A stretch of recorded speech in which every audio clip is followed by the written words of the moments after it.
ನಿಷ್ಠೆಯುಳ್ಳ ಭಕ್ತ ನಟ್ಟಡವಿಯಲ್ಲಿರ್ದಡೇನು ಅದು ಪಟ್ಟಣವೆಂದೆನಿಸುವುದು. ನಿಷ್ಠೆಯಿಲ್ಲದ ಭಕ್ತ ಪಟ್ಟಣದಲ್ಲಿದ್ದರೂ ಅದು ನಟ್ಟಡವಿ ಕಾಣ ರಾಮನಾಥ. ಈ ವಚನದಲ್ಲಿ ಅಡವಿಯು ಭಯವನ್ನು ಪ್ರತಿನಿಧಿಸುತ್ತದೆ ಮತ್ತು ಪಟ್ಟಣವು ಭದ್ರತೆಯನ್ನು ಪ್ರತಿನಿಧಿಸುತ್ತದೆ. ಅಡವಿಯಲ್ಲಿ ಕ್ರೂರ ಮೃಗಗಳು ಇರುತ್ತವೆ, ಆಹಾರಕ್ಕಾಗಿ ಹೊಂಚು ಹಾಕುತ್ತಿರುತ್ತವೆ, ನೆಲೆಸಲು ಮನೆಯಿರುವುದಿಲ್ಲ, ಗಾಳಿ ಮಳೆ ಮತ್ತು ಬಿಸಿಲುಗಳಿಂದ ರಕ್ಷಣೆ ಇರುವುದಿಲ್ಲ. ಹೀಗಾಗಿ ಅರಣ್ಯದಲ್ಲಿ ವಾಸಿಸುವವನು ಸದಾ ಭಯಕ್ಕೆ ತುತ್ತಾಗುತ್ತಾನೆ.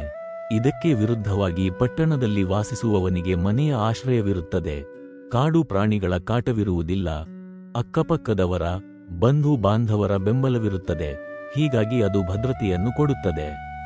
ಆದರೆ ಭದ್ರತೆಯಾಗಲಿ ಅಥವಾ ಭಯವಾಗಲಿ ಬಾಹ್ಯ ಪರಿಸರದ ಮೇಲೆ ಅವಲಂಬಿಸುವುದಿಲ್ಲ, ಅವು ಮಾನವನ ಅಂತರಂಗದಲ್ಲಿರುತ್ತವೆ. ನಿಷ್ಠೆ ಮತ್ತು ದೃಢತೆಯಿದ್ದಾಗ ವ್ಯಕ್ತಿ ಯಾವುದೇ ಪರಿಸರದಲ್ಲಿರಲಿ ಆತನ ನೆಮ್ಮದಿಗೆ ಧಕ್ಕೆ ಬರುವುದಿಲ್ಲ. ನಟ್ಟಡವಿಯಲ್ಲಿದ್ದರೂ ಆತ ಭಯಪಡುವುದಿಲ್ಲ, ಅದು ಆತನ ಮಟ್ಟಿಗೆ ಪಟ್ಟಣದಲ್ಲಿರುವಂತೆಯೇ ಇರುತ್ತದೆ. ಮತ್ತು ನಿಷ್ಠೆಯಿಲ್ಲದ ವ್ಯಕ್ತಿ ಪಟ್ಟಣದಲ್ಲಿದ್ದರೂ ನಟ್ಟಡವಿಯಲ್ಲಿರುವವನಂತೆ ಭಯದಲ್ಲಿ ಮುಳುಗಿರುತ್ತಾನೆ ಎನ್ನುತ್ತಾರೆ ದೇವರ ದಾಸಿಮಯ್ಯರು. ಇಲ್ಲಿ ನಿಷ್ಠೆ ಎಂದರೇನು ಮತ್ತು ಯಾವುದರ ಬಗ್ಗೆ ನಿಷ್ಠೆ ಎಂಬ ಪ್ರಶ್ನೆ ಹುಟ್ಟುತ್ತದೆ. ನಿಷ್ಠೆ ಎಂದರೆ ದೃಢತೆ, ಸ್ಥಿರತೆ. ಅದಕ್ಕೆ ಭಕ್ತಿ ಎಂಬ ಅರ್ಥವೂ ಇದೆ. ಆದರೆ ನಾವು ಭಕ್ತಿಯನ್ನು ತಪ್ಪಾಗಿ ಅರ್ಥ ಮಾಡಿಕೊಳ್ಳುತ್ತೇವೆ. ಭಕ್ತಿ ಎಂದರೆ ಧಾರ್ಮಿಕ ಆಚರಣೆಯಲ್ಲಿ ತೊಡಗಿಸಿಕೊಂಡಿರುವುದು ಎಂದುಕೊಳ್ಳುತ್ತೇವೆ. ಆದರೆ ಅದು ನಿಜವಾದ ಭಕ್ತಿಯಲ್ಲ. ಭಕ್ತಿ ಎಂದರೆ ಸತ್ಯಕ್ಕಾಗಿ ನಮ್ಮನ್ನೇ ನಾವು ದೃಢವಾಗಿ ಮುಡಿಪಾಗಿಡುವುದು. ನಮ್ಮ ಮನಸ್ಸು ವರ್ತಿಸುವ ಬಗೆಯನ್ನು ಅರ್ಥ ಮಾಡಿಕೊಳ್ಳುವುದರಲ್ಲಿ ನಿಷ್ಠೆ.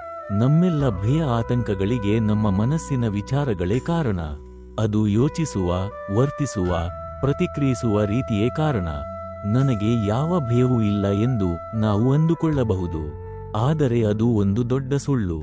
ನನ್ನ ಪದವಿಗೆ ಧಕ್ಕೆ ಬರುತ್ತದೆ ಎಂದೋ, ನನ್ನ ಸುಖ ಕಳೆದು ಹೋಗುತ್ತದೆ ಎಂತಲೋ, ನನ್ನ ಪ್ರಿಯರಾದವರಿಗೆ ಕಷ್ಟ ಬರುತ್ತದೆಂತಲೋ, ಇನ್ನೂ ಏನೇನೋ ಭಯಗಳು ನಮಗೆ ಗೊತ್ತಿಲ್ಲದಂತೆ ನಮ್ಮಲ್ಲಿ ಮನೆ ಮಾಡಿರುತ್ತವೆ.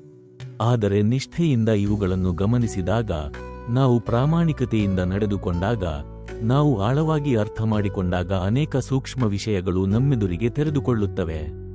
ನಮ್ಮ ಇರವನ್ನು ಅದಕ್ಕಾಗಿ ಮುಡಿಪಾಗಿ ಇರಿಸಿದಾಗ ನಮ್ಮ ಭಯಗಳು ಇಲ್ಲವಾಗುವ ಸಂಭವ ಉಂಟು.